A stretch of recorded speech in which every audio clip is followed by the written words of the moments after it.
Greetings and welcome to this week's edition of the Rock County Civics Academy. The Rock County Civics Academy is a production of Common Sense Reestablished. This LLC was founded by Richard Gruber, Paul Murphy, and Dwayne Severson.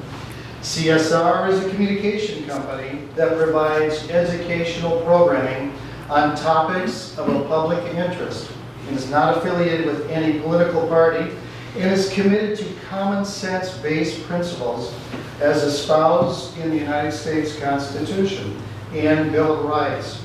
Our programs are nonpartisan. That is, we are not affiliated with any organized or even unorganized political party or political movement. This series of presentations is made possible through the support of our growing list of benefactors, including Big Radio, JATV, Local Cable Access, Ragnarsoft, ragnarsoft.com, Have Camera, Wisconsin, Tom Edwards, The Italian House, and Havana Coffee on Milton Avenue. Please keep in mind the views expressed are those of the host and guests and do not necessarily represent the views of our benefactors or the broadcast entities who will be reproducing our content for later public distribution. And now here is our commentator and host, Rich Gruber. Good evening. Welcome to this special edition of the Rock County Civics Academy. Tonight's topic is something that is growing into an item of major interest across the community. I've kind of entitled it the Woodman Sports and Community Center. What's it all about? Why now? How much? And what should we be planning on going forward? To answer some of those questions, I've got a distinguished group of folks who are here to hopefully bring some enlightenment to the table so that we're all on the same basis as the evening progresses. We know what they know, we hope. I want to welcome Tim Lindau. Tim is an attorney with the Nowlan Law Firm. He is also representing RockStep Capital. For those of you that aren't aware, RockStep Capital is the owner of the Uptown Janesville Mall. And that is the preferred site for the Woodman Sports and Convention Center as it stands today. Next to Tim is Angela Pakes. Angela is the president and CEO of Forward Janesville. Forward Janesville is a regional economic development organization that also functions as the Chamber of Commerce in this area.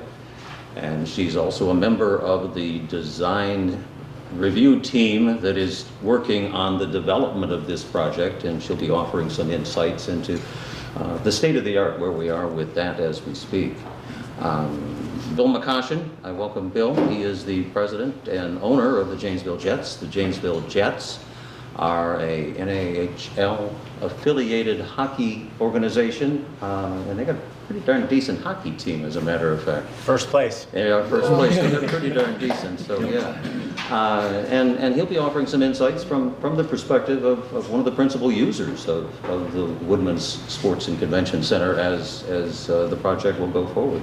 He's currently working out of the existing ice facility, and I know he's going to have some perspective on the adequacy of that facility that will be of interest.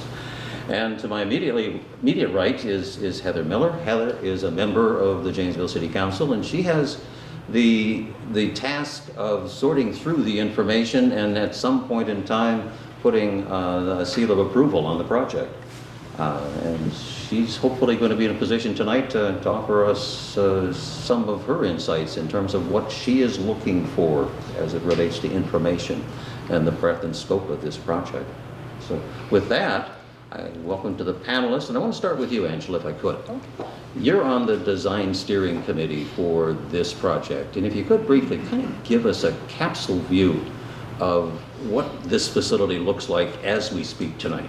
Sure, that's a great place to start. Thank you, Rich, and thank you for asking me to be here tonight. It's really a pleasure to talk to the community about this project. It is an amazing it's about bringing community together through partnerships and developments that add to our community that we currently don't have. So that includes sports facilities for our youth in hockey, basketball, volleyball, indoor soccer, lacrosse, pickleball is a growing sport, youth 0 to 99.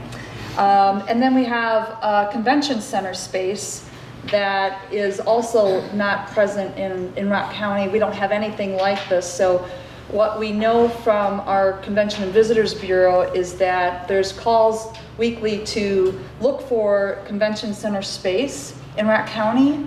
And because we don't have something like this, they have to go elsewhere. And those numbers are going to places like Madison, the Dells, Milwaukee, and of course south of the border in Rockford. So this is a facility that will bring youth sports, of course the Jets, and convention center throughout our community to our community. And what that does is offer programming. So convention centers, as you know, probably are mostly used Monday through Friday by different types of entities that want to bring 4-day conventions and car shows and different types of facilities and into as that. we get into the evening, we'll be talking more and more Yeah. about the breadth and scope of what's Sure. anticipated And it's within the flexible. facility. Yeah, it's a At flex this point space. in time, from a square footage perspective, it's about 130,000 square Correct. feet of Yeah, space in 3 130,000. primary components. It has a permanent sheet of ice,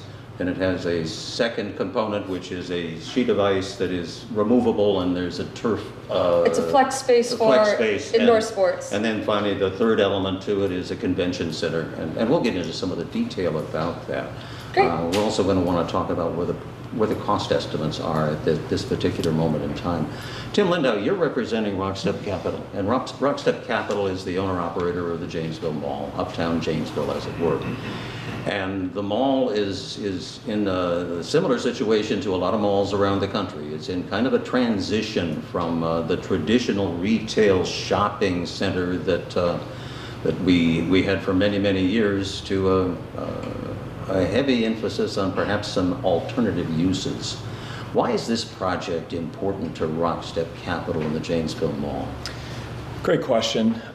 Rich, again, thank you for hosting us and putting on this great forum.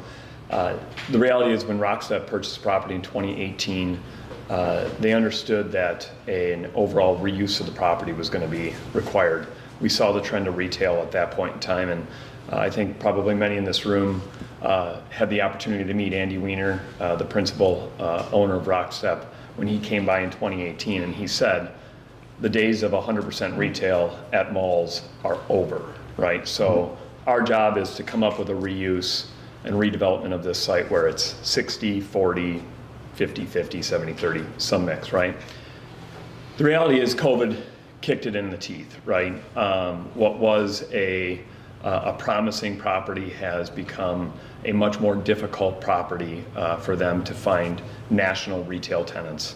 And so this opportunity came along, and as you know, I think, Rich, you were on the council when site selection was key, and we met with you numerous occasions to talk about why we think that the Janesville Mall, which is Uptown Janesville, which is Central and Milton Avenue, which is one of the most important commercial corridors, not only in Janesville, but in Rock County in southern Wisconsin, why we cannot as a community let that property fail and the impact that that would have downstream. We've put all of our work and focus into downtown, but we also have other areas that are going to be focus areas and catalytic sites for our community going forward. So obviously from a RockStep perspective, there's a lot of complexities to this because we have tenants, we have users of the property that we need to satisfy their concerns. But because of the good progress that we've had with the city, we are incredibly enthusiastic about the potential of this project coming on site. And with the potential development projects that we have in the future, which we can talk about going forward. We'll cover those in just a little bit. Yeah, I mean, this is, as Andy always put it, this is 1 + 1 = 3. It's a no-brainer because the ability to be able to couple these together makes perfect sense. The old urban planner in me always comes out when we have this conversation because I see it's ripe for a great planned unit development sort of master plan approach to doing a lot of different things on a site that's really perfect for a multi-purpose multi-functional sort of I mean, development, and it's exciting. And I'll Yeah, talk I mean, on that the just a little idea bit. the idea for a community of our type to be able to have a complex that incorporates all of these multiple different uses, it's cutting edge, it's exciting, and it gives us a competitive advantage. So it's really exciting. It is an exciting Yeah. time. Bill McCoshen, the Jets are doing really well. And the Jets have historically done really well. They're a very competitive club, and you've been using the existing Janesville Ice facility now for several years. 14. 14 is a little bit more than several. And frankly, you were part of the catalyst that was necessary when the city was finally convinced to do some investment into the infrastructure back in 15 and 16. And now you're certainly part of the team that's trying to promote this facility. The facility is grandfathered in to the standards of the hockey association that you are a part of, that league. How long is that grandfathering going to continue, and what are the deficiencies in the facility as you see it today, Bill? So this is our 14th season. First of all, thank you for having me, and thank all of you for coming, and thank you for watching at home. I'm the chairman of the league, so I have a little bit of say in how long that That's helpful. grandfather works. But let me say this. Most of you know me as the owner of the Jets. Some of you know my political history. Maybe you don't know, I was Commerce Secretary for the state of Wisconsin for 4 years. And I view this as an economic development project. The Jets could easily ask to upgrade the existing arena. We could ask for a single sheet. It'd be cheaper, it'd be easier. It's not right for the community. What's right for the community is the bigger comprehensive development that will lead to more business and more sports activities, more reasons for companies to come here, more reasons for young families to want to be here, to have all those options under one roof. I mean, that in economic development, that would be a home run, right? You'd want that. Businesses, when they cite, they look at schools, they look at tax structure, they look at infrastructure, but they look at amenities. What's available? And when we came here 14 years ago, we viewed ourselves as one of those amenities, something affordable for families to do here in Janesville. We still view ourselves that way.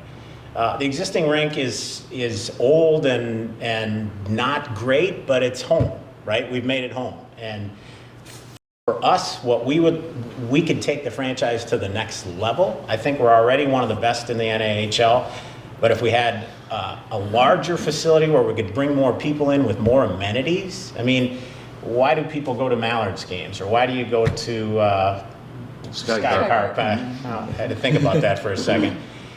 You go for the sport, kind of, but you go for fun, right? There's not a lot of amenities in the Janesville Ice Arena, so you have to sort of be a hockey fan to be there, although we've converted a lot of people who weren't hockey fans before that. So we could make it more fun, so you could do something here in Janesville on a Friday and Saturday night and didn't have to go to Madison or Milwaukee or Rockford or Chicago. So we view this as an economic development project to benefit not only Janesville, but all of Rock County. We think it will be a magnet, a sports tourism magnet, and an economic development tool for the city moving forward. Okay. Heather Miller, you sit in the city council. You're one of 7 that's going to have to make a choice at some point in time of whether or not to move forward with this project. I find it ironic that the council has never formally said, this is a project that we want to pursue, and this is the budget that we want to pursue it within, and this is the timeline with which we want to see it be accomplished. And we've been moving along in this project now for several years. Where is the council from your perspective on the issue as we sit here tonight? I think the council, again, thank you for having us. I think the council right now is in a bit of a dilemma. I think there is a lot of information that is not always fully shared with the project. There's a lot of questions. We get hate mail, we get phone calls from people who are frustrated in the community that are not getting answers to a lot of these questions that, quite honestly, we as council members can't answer because we just don't know. And we can refer people up the chain all day long, and it just makes us look weak and uninformed. And so we're kind of at a standstill. And until the council actually becomes more involved, I think this is where it stands. It's interesting that the council has made the appropriation of up to $2 million in federal pandemic relief money to support the design development for the facility. And that's been a commitment that has been made and is being followed through on. I anticipate that this conversation will continue at a council meeting on the 28th, and hopefully one of the benefits of having our conversation tonight is we'll have some additional information that the council can take into account as they have that conversation going forward. Because it's not an easy question, and many of us view it as an economic development project of significance that it needs to have the opportunity to see the light of day and be thoroughly debated within the public eye. The price tag right now is fluctuated, and I could run through the history of where this thing started, and that would take most of the time that we have available to do that. So the capsule view of that is, I remember a meeting of the City Council in October of 2019, and we sat in front of the community as a member of the council, and we asked a lot of hard questions. And the issue on the table that night was, what's the preferred site for the proposed sports facility? And we didn't have a good picture of what it was going to be then, but we had an idea that the first step in the process was identify a place to put whatever it was going to be. And that's when we had that vote, and that was decided upon as the choice. And back then, Phil, I can remember a conversation that we had at the time. We were talking about how much money can the private sector generate to support a partnership, and I asked the question, can you generate $10 million?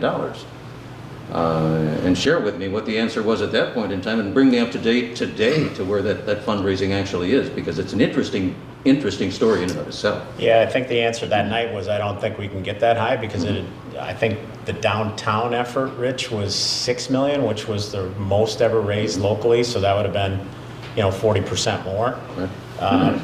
But now I think what we've committed to is 9.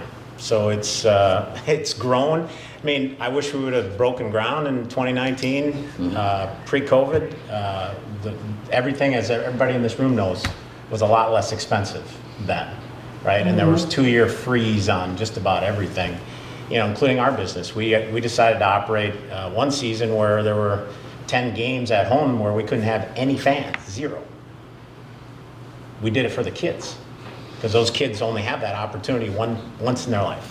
And when they're 20 years old and that opportunity's gone, we felt we owed it to them to do it. And it wasn't easy. So I think we can do more than I thought back then on the private side, but it's going to take a partnership. And I think it's one of the things that make big economic development projects works. It's a public-private partnership. It benefits the community. I'm going to pick up on something Tim said.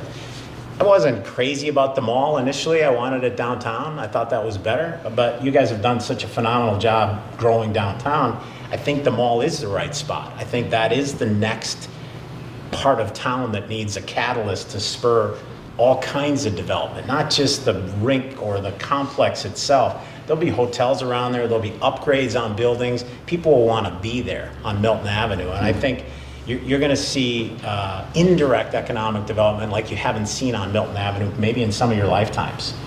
So I do think we have the right spot. I do think it will lead to other improvements at the mall to make it, more desirable to go there for other things. That's my hope, is we're going to continue to work together as a community and find a way to get to yes. Okay, and let's build the mountain. Let's see how the pieces come together to build the mountain. The last price tag that I've heard was around $50 million for a project. And the city has never formally committed to anything. The former city manager committed to up to $15 million. But the city itself has never made a commitment. So I'm just on the table, I'll put down the $15 million. The $9 million raised through the private sector, that gets me to $24 million, and I got a gap of about $26 million to get to the $50 million estimate as of this moment in time. What's the plan to fill that gap? Or is there a plan at this stage? And whoever, jump on in. Want to take it or on me too? Sure, I can. All right. You can fill in if I'm. All right. But that's a great question. So this is a really good public-private partnership project, and we know the state is going to benefit from a lot of the revenue, right, on our sales tax. So we did submit, we supported lots of letters. I think there's been asked to the state How much for was that asked? 15 million. 15 million from the state? Yep, there's been 15 million. I think that was supported by about 29 letters of support for that level. And we're really excited about that. And the governor's office is considering that, so. And we still have a gap of about 11 million then. We're pretty confident that there will be 5 million in the reconciliation bill at the federal level due to Senator Baldwin's efforts, and that should happen before Christmas. So we'll have some certainty on that sooner than later. Yeah. Okay. Yeah. And we're 6 now. The other 6 is up in the air. I think so. So I think the question though, the $15 million figure was using information that you had at the time. That was when we thought that the project would be 30 million. This is a reset now, Rich, right? I mean, Yeah. what we were looking at in 2020 or 2021 is drastically different than the world we live in today. Inflation works on both sides. The numbers we were looking at for economic impact in 2020 have drastically changed.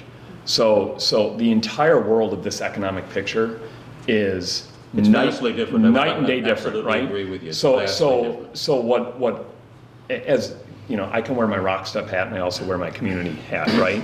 And so one thing that I'm trying to recalibrate my brain, both as I run a business and as I look at a project of this type, is okay, well, I've got all these extra expenses, right? But now I'm going to have to increase revenue somehow. And what I think is going to become evident as we're working through some consultants and some reports to generate to give some meat to the bones here, but ultimately we're going to see that the price tag is increased, but so will the economic impact drastically increase to what we thought it was going to be. And so we all kind of have to collectively rethink this process a little bit. I know I'm having a tough time doing it, but every time I got to remember this isn't 2020 anymore. So I get the $15 million figure. It's not an unreal number because that was kind of in everybody's mind, but that number has to reset just like we thought it was going to be a $30 million project. You heard a lot of conversation among folks that the impact of a $15 million bond issue at the city was going to be something on the order of $36 a thousand for an average household within the city of Janesville, and that number was when interest rates were in the single digits. And that whole climate has changed, and the investment time is certainly different. Inflation has affected all of these projects, and you say we've reset. The plans have changed. Has we been able to keep the community up to speed, let alone keep the city council up to speed on how the plans have changed and how the climate has changed, so that there's a little bit of comfort there? Within the community. What are your thoughts, Angela? Yeah, because I sit on the design committee, and the design committee has a city council member on it also. We receive the information that's public to everybody the week before the meeting, so I think it's a Thursday or Friday. It comes out before our design committee meetings, so it's public. The meetings are public, so anybody can attend those. But I get the download from the city website, just like you can, or anybody here can, and look that over. And so it's really been an interesting public project because it is right there for everybody to grab. And it's always fascinating to me, and it's one of my complaints from my years as an elected official, as a public official, when we had meetings and we would invite the public to sit in and be a part of those meetings. Typically, you could count the attendance on 3 fingers or less. And then after the fact, we certainly hear a lot from our constituents about gee, we didn't know what was going on. Are you feeling some of that in your role currently? Oh, Heather? yeah. Oh, yeah.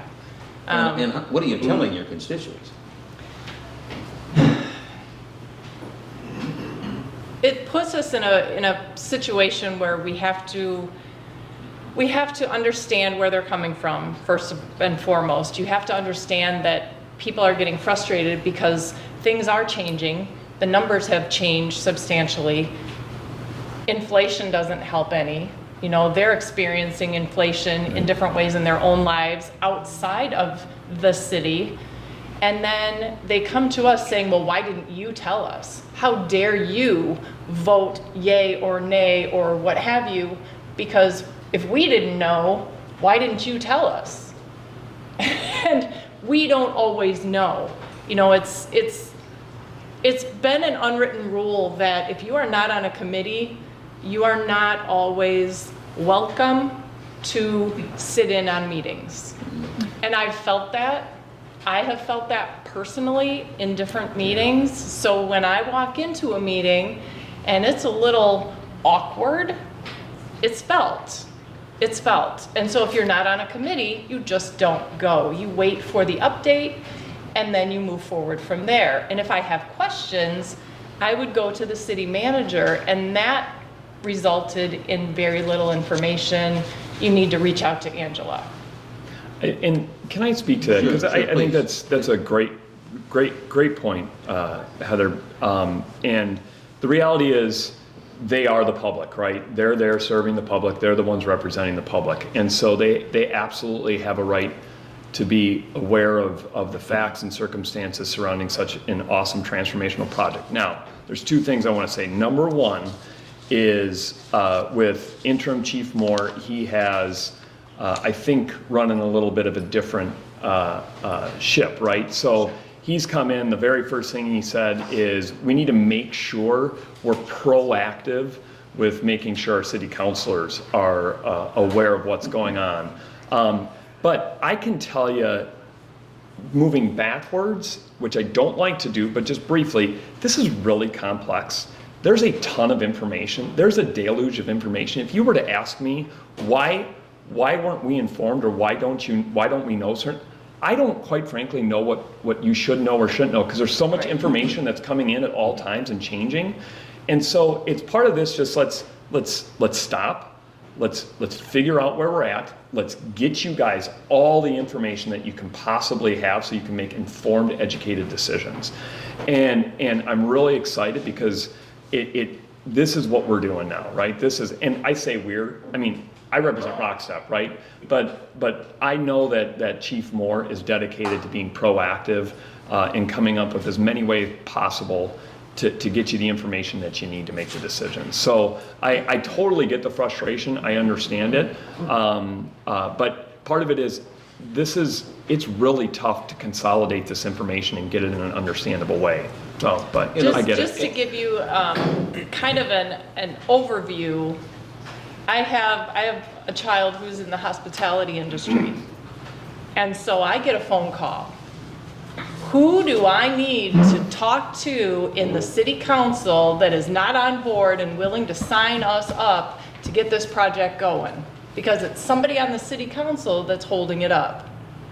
And for whatever reason, this is the information that's being shared with hospitality in town, and it's not okay.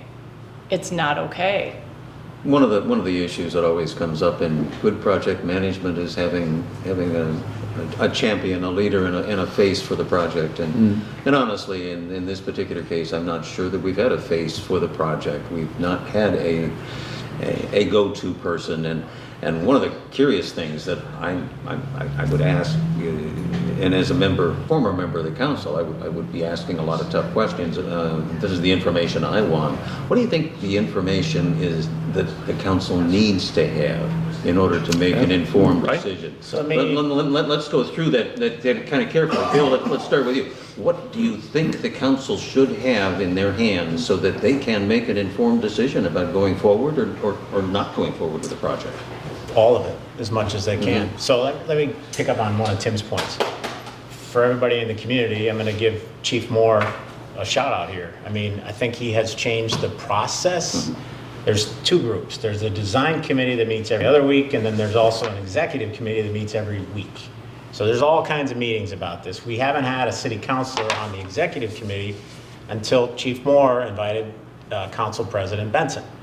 We learned some things about you guys that we didn't know, which was very, very helpful. So I think the lines of communication, the chief wants those open, and that's the purpose of the 28th, is to make sure everybody's dealing off the same sheet of music. And so there's nobody playing hide the ball. There's no chance we'd ask these guys to vote without the information.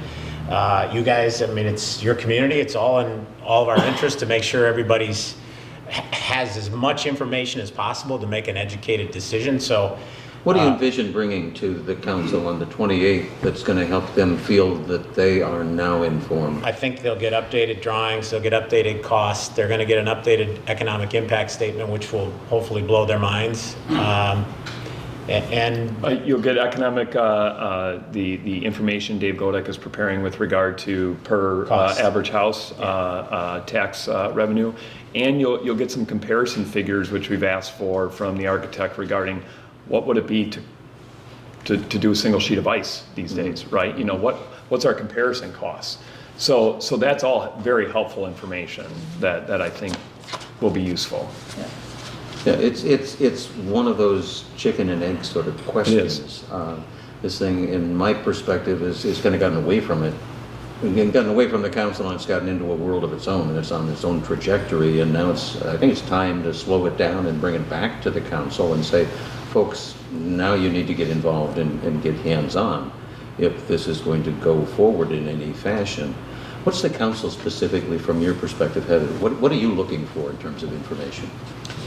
We're looking for, I would go out on a limb to say we want some numbers that are real. You know, we want the economic impact that's real.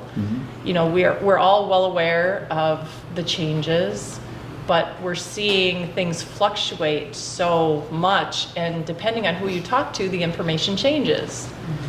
And so we were not privy to the information that was given at the meetings. You're not involved. It is not your place until we make it your place. And so we're transitioning from that into a different method of leadership. Yeah, and let me just add, I could probably speak for the three of us around this table, but probably the rest, city staff and everything, we are like shouting from the roof about this project. There's no need to keep anything secret. This is an exciting project for our community, and to suggest that we should try and keep any of this, it wouldn't make sense for us because we're all really excited about it. But there's a time where we've got to organize all the information and compile and get it all to you guys, which is coming on the 28th. Is this project moving too fast? We're 7 years into it. Yeah. I mean, but we're 7 years into it, but there's still an information gap. Is it moving too fast, or is it time to have this meeting on the 28th, slow down and put it all on the table? That's a problem for RockStep. That's a problem for us. Right, I mean, guess because right. your plans, your business plans are kind of on hold too. Correct. Unless this is somehow brought to the table and resolved. We were ready to hold this site for this project when the pandemic hit, because that's right when it got approved. Everything went on hold, and then we were this close to listing the property with the broker because we were going to consider selling it. And then we got another call. I think we're going to ramp it back up. We need this to move along in some way, shape, or form coming forward. We're not saying it's got to be done by January, right? But we need some direction. Is the city council going to be committed to this project or not? It's hard to slow play something like this from our perspective. And I will right? tell you that the Janesville Jets are in a similar sort of circumstance. You're very comfortable you're comfortable where you are, but I would suspect that if this situation were to continue for the long haul, you would be looking at your options, and certainly those options are, well, put them on the table. There are buyers out there that would be happy to take on the task of that franchise that you have. 4 days ago, we had 5 qualified buyers. 2 days ago, we approved a new franchise, which won't get announced for a few weeks. That means there's 4 buyers out there. You can make the announcement here if you want. It's not us. So, I mean, if the city just rejects it, then we're going to have some tough decisions to make. So, Rich, if I can- it's a crucial time, but go Yeah, ahead. if I can add to the why, somebody grew up here and then came back for my career helping businesses grow in our community. One of the things that I hear businesses tell me all the time is our talent recruitment is really tough because we don't have a lot of family things to do in Rock County. And they're competing with grabbing that talent away from Madison, Milwaukee, Rockford.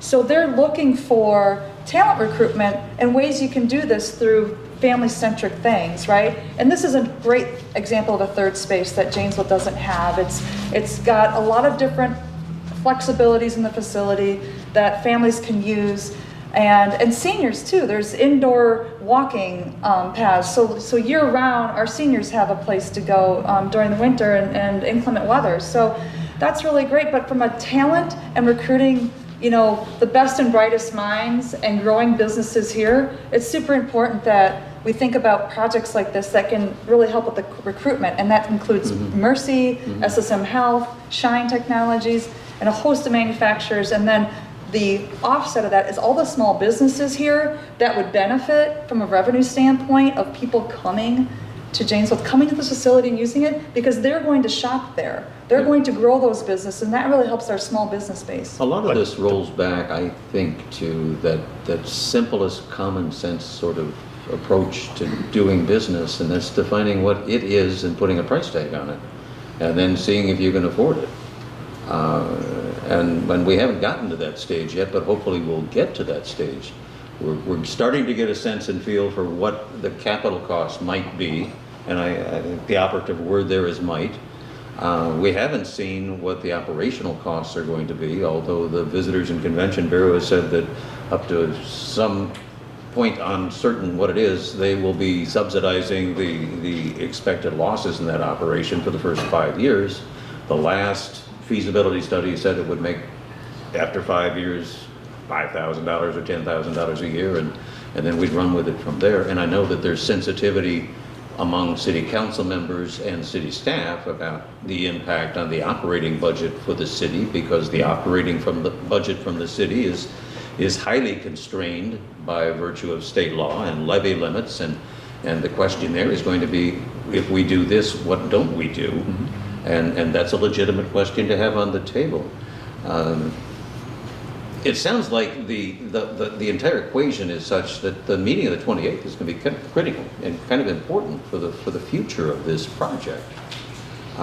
If you were the presenter of that information tonight to the council, what would be your pitch to the council to bring them up to speed and help their comfort level as they start getting these numbers unveiled and that look to the future laid out in front of them? So We're all presenting. we'll be there. We'll be presenting as well. Yes, and so this is the perfect example here, right? When I moved here, the Italian house was confined to those walls, right? Well, made an investment analysis, right, and determined that it was worth the expense and the cost to invest to expand and grow and become more competitive. I think that's the analysis that the city council will have to make. At what dollar amount does this investment make sense based upon the return that we're going to get as a community? I personally, and again, I am very conscientious of the tax dollars that our council members are stewards over, but this is a good investment. This is a great investment for our community. Should this project go to referendum? It's been discussed, and in fact, I'm aware of a couple of individual groups that have said they want to put together the petition for the initiative to put it on the ballot as a referendum item in the April election.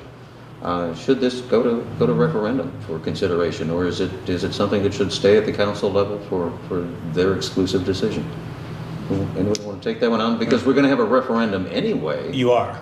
Because of its being pushed after the April local government elections. So 4 council seats are up. That's a majority. So there will be a referendum of sorts. We had an election last April. I think of the 3 that were up, 2 were pro sports complex, 1 was either neutral or anti. So, we get a sense of the community that way. It's coming. I want to touch on the operational costs again for just a second, and then we'll get to the questions that came in from the audience. There is a Can I comparable... pick up on one thing? I want to mention John. John Westfall is leading up the Children's Museum. Angela talked about this. All these things are cumulative. And together, starting with downtown, hopefully the Woodman Sports Center, the Children's Museum, they're all benefits to the community to help attract new families, to give affordable things for existing families to do here in town. Sure. So thank you for doing what you're doing. Excellent point. The operational costs associated with this facility are something that's going to be important not only to the taxpayer, but it's going to be important to the user groups that hopefully are going to be the patrons that will make this thing work if it's going to happen.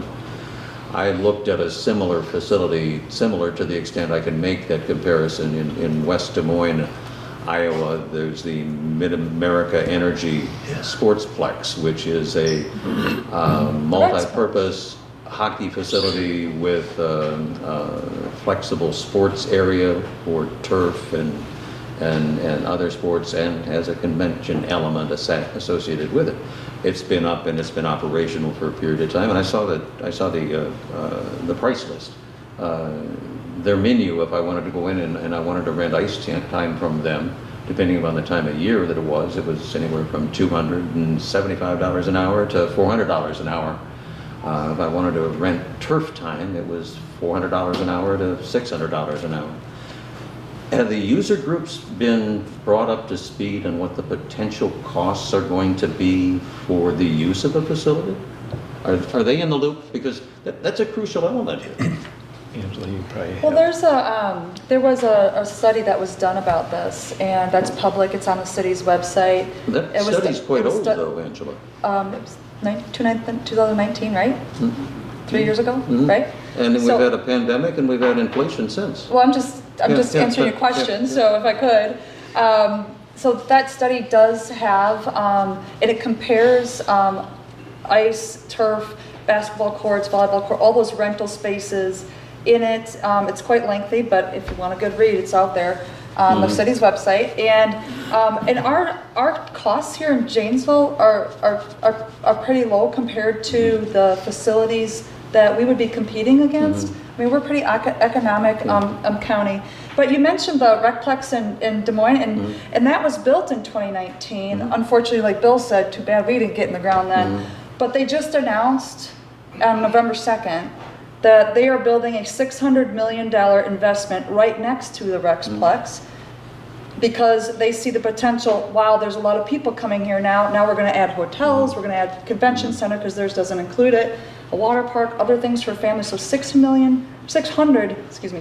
million is going into the investment. So the build it, they will come, And that- is really happening in It's West real. Des Moines. That's a master plan It's real. proposal that I follow I quite do- closely, and it's interesting. And it's Yeah, also and- bringing, I'll just add, 1,200 housing units and 1,000 Yes, jobs. it's a great master plan proposal. I will go a little bit out of my wheelhouse and try to answer that question, because I haven't directly been involved in this, but I do know that Christine Rebout and the Fisk organization, along with city staff, have been very, very actively engaging the stakeholder groups, whether it be the softball and baseball groups, the soccer groups, the basketball groups.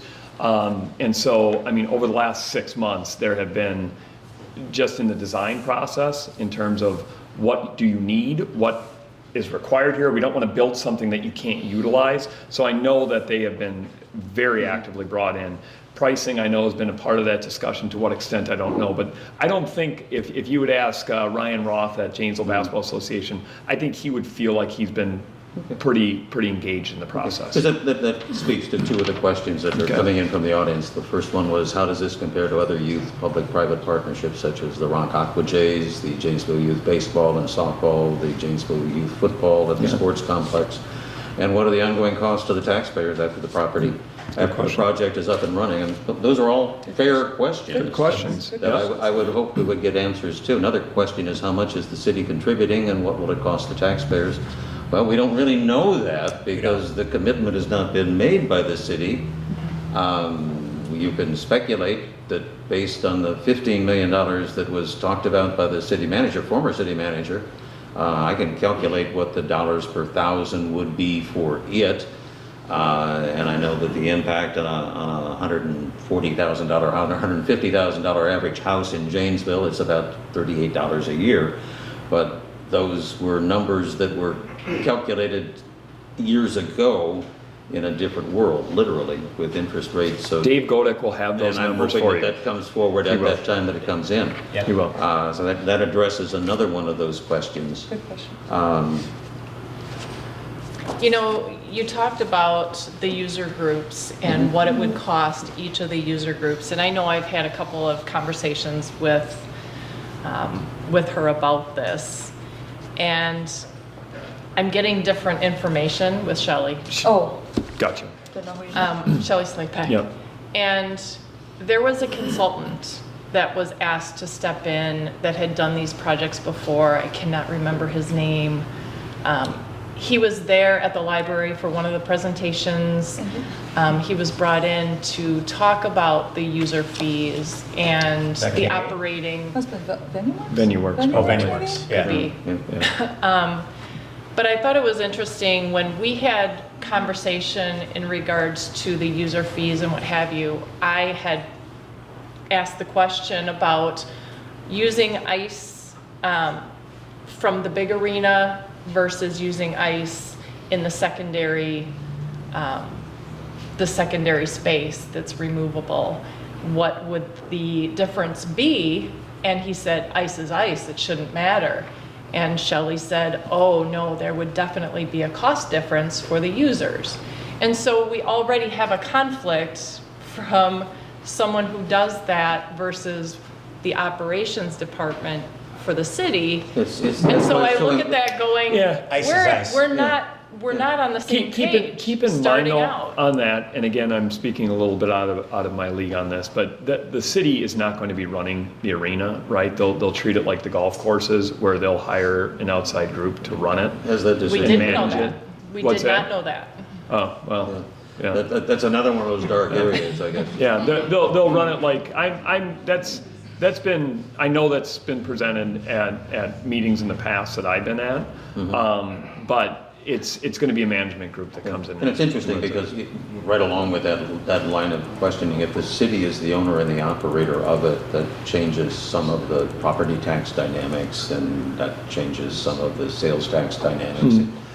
So all of that goes into that into the weeds conversation that will have to be had at some particular point in time. What is really interesting, Heather, from your comments is really I'm interested in seeing the new feasibility study when it gets revealed to the public on the 28th, hopefully.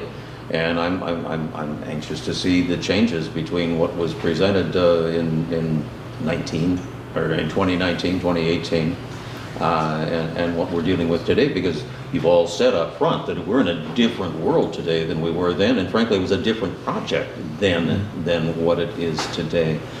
How does the fact that there will be a casino and convention facility going up in Beloit impact any of the thought process for this project going forward? Angela, you want to take that on? Well, I guess it depends on your use of the facility. Certainly, there's no ice in a casino. And I think from a health and well-being, I like that this facility is definitely a smoke-free facility and has a lot of other amenities in it that. So it would be in competition, theoretically, potentially. But it's just like we would be I'm in probably competition not the with best anybody else. person to really Yeah. assess that. I Okay. think the Convention and Okay. Visitors Bureau would be the better person to Yeah. answer that, but. I think, I mean, to be honest with you, I think there's enough to go around. I think regionally, if we want to be competitive, Beloit's success is our success, and our success is Beloit's success. I mean, I think if we want to be a regional destination, I view that personally, my personal opinion, not on behalf of RockStep, is bring it on. I love our project. I think our project will stand on its own, and I don't think we need to be concerned about competition. I'll add, there is a casino just up the road, right? So Yeah. we do have a casino just up the road, not even 30 minutes. So there's that already, and those places were taken into consideration in the studies. So they did look at the other competing areas, if you I will. think the one thing that everybody is very anxious to see is that new feasibility study, to see how the environment has changed in the last 2 years, in the last 3 years. Yeah. I think it will be a very telling story, and it's worth the time to dig into the weeds and do the analysis and get the sense and feel for what is or isn't possible going forward with that. That's one of the challenges when a project has honestly dragged on as long as this project has. In the ideal world, damn, it would have been nice to break ground on something before all of this other stuff came into play. Right. But the fact is, I it didn't have gray hasn't, hair when this and started. now, yeah. glad you And would the fact of the matter is, it hasn't, and now we're in a position where we have to clean the slate and rethink all of the assumptions going in. Yeah. I think that's something we'd all universally agree is probably an Yeah. appropriate consideration at this point in time. Question from the audience, and this one goes on a little bit, and I'll try and summarize it. Over the last few years, the Forward Foundation has been instrumental in raising millions of dollars for the downtown Arise project. Is the Forward Foundation active in this project, and will they be working to generate funding for the project? So we're generating the funding and running it through the Forward Foundation, so they've been involved They're the fiscal agent, or? at this point, Okay. yes. So, but the principle for the fundraising is the Friends of FISC, the yeah. FISC. Okay. Yeah. And that organization. But the is- Forward Foundation has been a partner. Yep, okay. The next question is, how much are the Jets investing?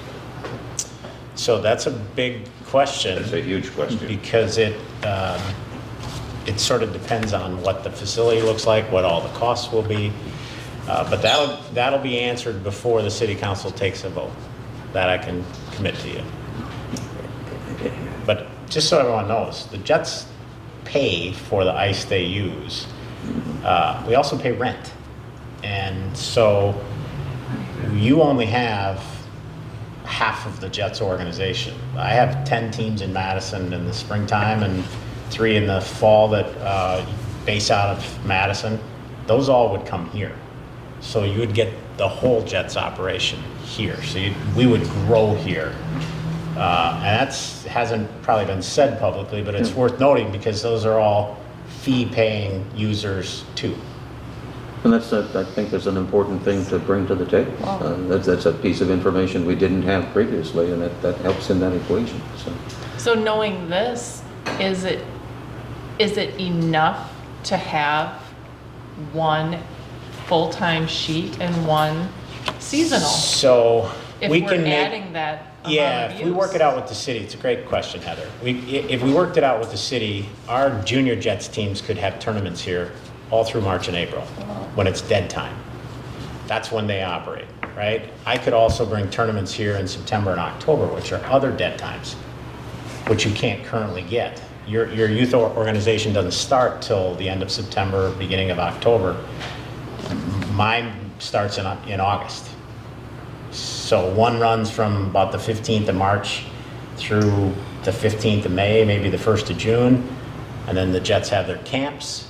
And then my fall midget program runs about the 1st of August until high school starts, the first weekend in November.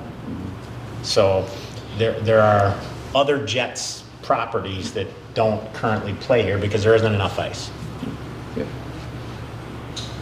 There's a couple of questions in here as to what is the payoff. And again, I think the payoff that people are asking about, you would answer probably with the previous feasibility study, and that we've kind of thrown off the table because the environment's changed and the community has changed. So that's a new piece of information that hopefully will come forward and the public can consume that piece of information. I think it's critical to the decision-making process, is it not? Mm-hmm. Without question. Probably the single most important. I think that Question, that's probably the single most important, particularly from, we talk about spin-off development, and that's a crucial part of this equation that is very difficult to guesstimate or estimate, but nonetheless, that's going to be a question. It's going to be the return on our investment, right? What is the return on your investment? What's the Yep. ROI?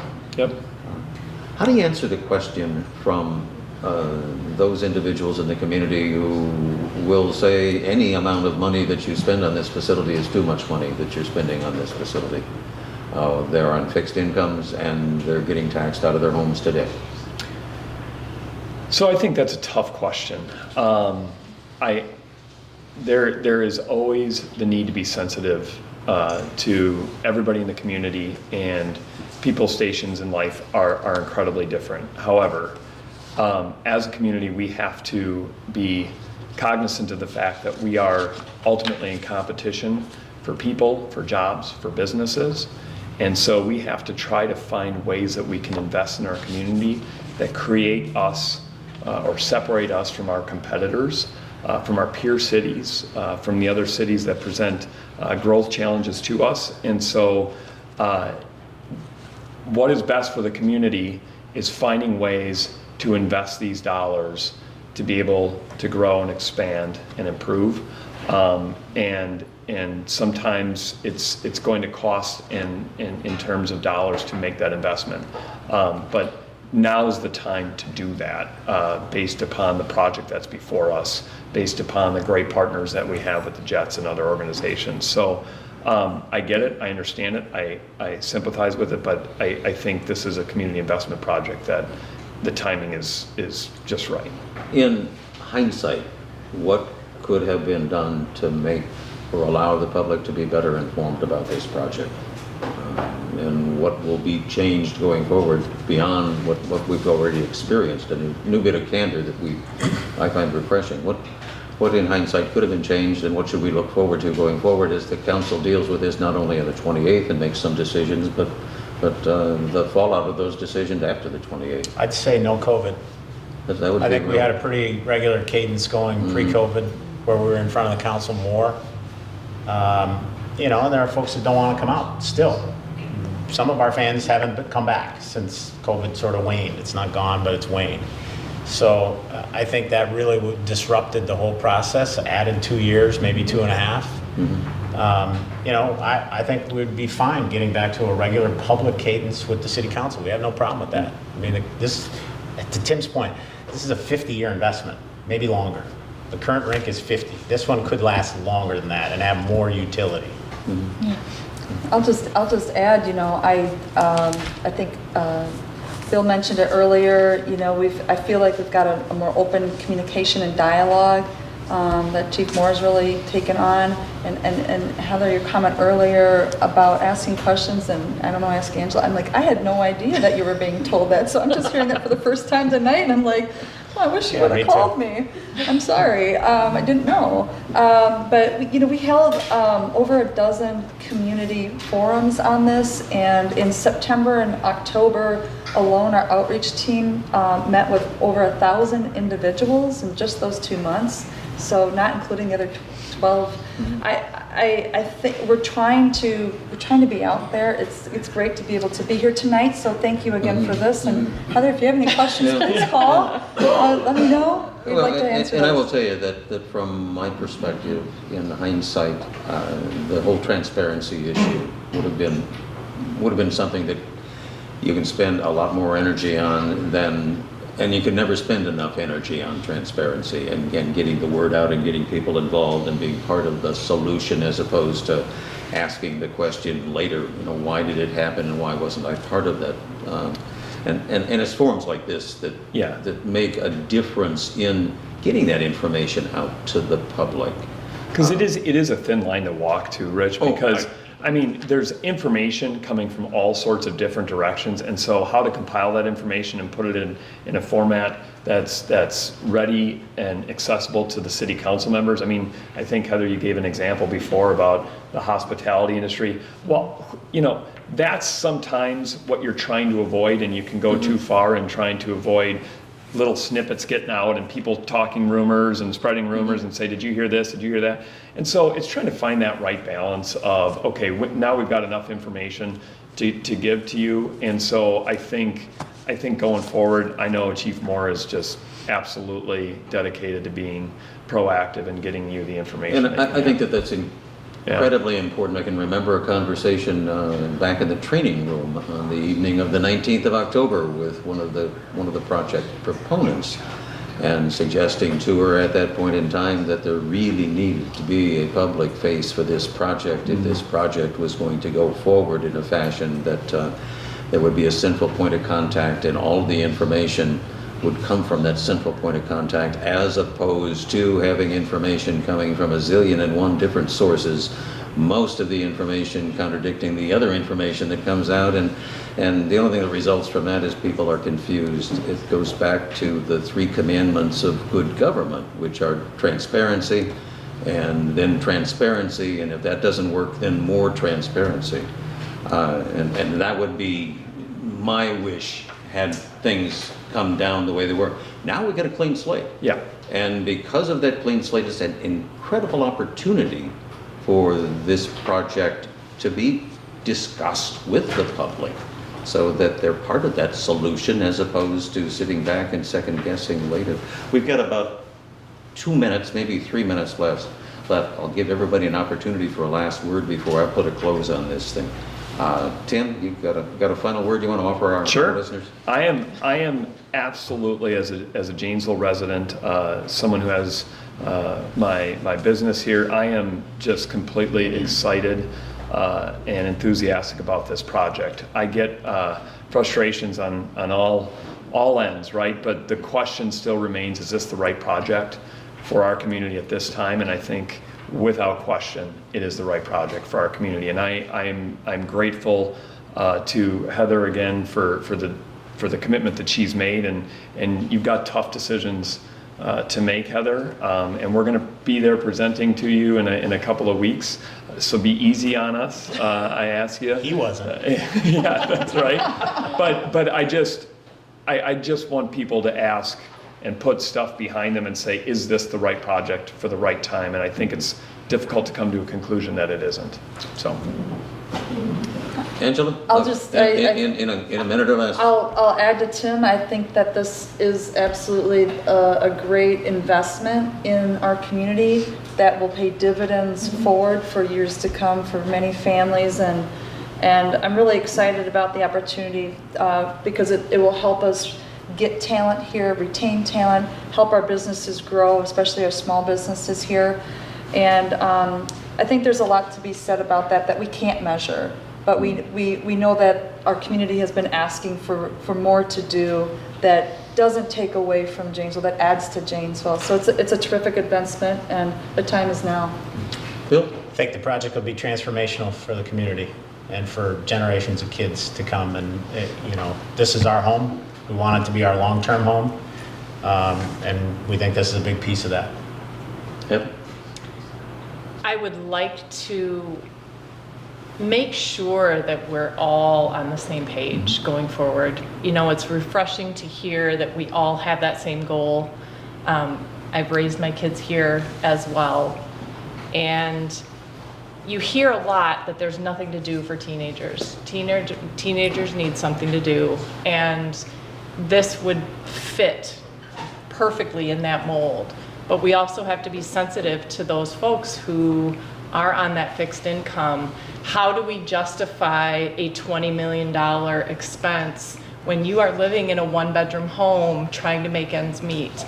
We have to be sensitive to that, and I can't express enough that people really need to come out. They need to have a say. You can make all the phone calls to us, but we're 7 people. They have to let you guys know. They have to come out and say, listen, here's my concerns, because we're 7 people, and at the end of the day, it's going to be changing this community if this goes forward. And if it doesn't go forward, it could be catastrophic in many different ways, but we can't judge that at this point. We can't make that decision going from the point we're at right now. I don't think it's fair. One of the benefits of being the moderator is I always get the last word. You always get the last word And anyway, I always Rich. get the last word irrespective. The last word really is this. I go back to questions that frankly I sat from the dias and asked in 2019. And it's those very same questions that today need to be answered so that the public can make an informed choice about this project. What are we building? How much is it going to cost? How are we going to pay for it? And how are we going to maintain it going forward? And if you have that basic information in hand, it's amazing how much simpler it is to make that hard choice that the council's going to have to make.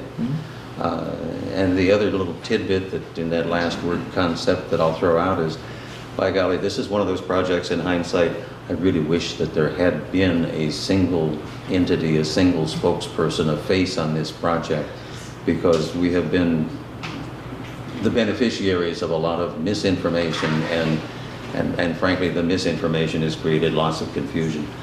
I'm going away from this particular gathering of us tonight without I'm not committed to it one way or the other. I'm still asking those same basic questions. I like a concept, but I need to have those questions answered before I can honestly say I can support this or I won't support this. So from my perspective, yeah, we've had an intervening pandemic in a couple of years and a lot of inflation, but it goes back to those 5 basic questions, and I'm hopeful that we'll get those answers on the 28th when you have an opportunity to present to the City Council. And the 28th is an opportunity for the public to let the City Council know the questions they have about this project and hopefully get the answers that they are due. Because we're at a crossroads with this particular venture, and the time is now to let folks stand up and be counted one way or the other. I want to thank my guest, Tim Lindau, representing RockStep Capital from the Nowlan Law Firm. Thank you very much, Tim, for being here. Angela Pakes from Forward Janesville. Bill McCoshen, always a pleasure. Always a pleasure, and I'm glad that you made it. And Go Pack, go. Go Pack, go. We'll get you out of here in time for kickoff. And Heather Miller, you have a tough spot. I understand from whence you come, and I'm hopeful that you can get the information you need to make the choice that you're going to be asked to make. So, with that, I remind folks that the opinions tonight are those of the panelists and myself. They don't necessarily reflect the opinions of any of our benefactors or sponsors. I would ask you that you please be respectful. If you've done any recording of any portion of this meeting, please don't reuse that in another setting without the express written permission from Common Sense Reestablished, LLC. We want to make sure that that information is used in a context that is respectful and does capture the full picture of the conversation we've had tonight.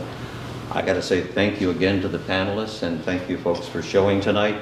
I hope that we were able to hit most of the questions, if not all of the questions you generated. That was the reason for the gathering.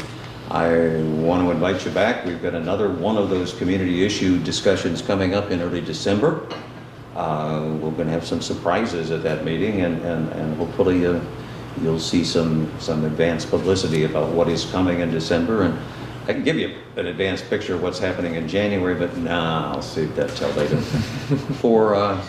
For our team, for Dwayne and Paul and myself and Dan, thank you very much, and I look forward to seeing you at our next gathering in December. Thanks again.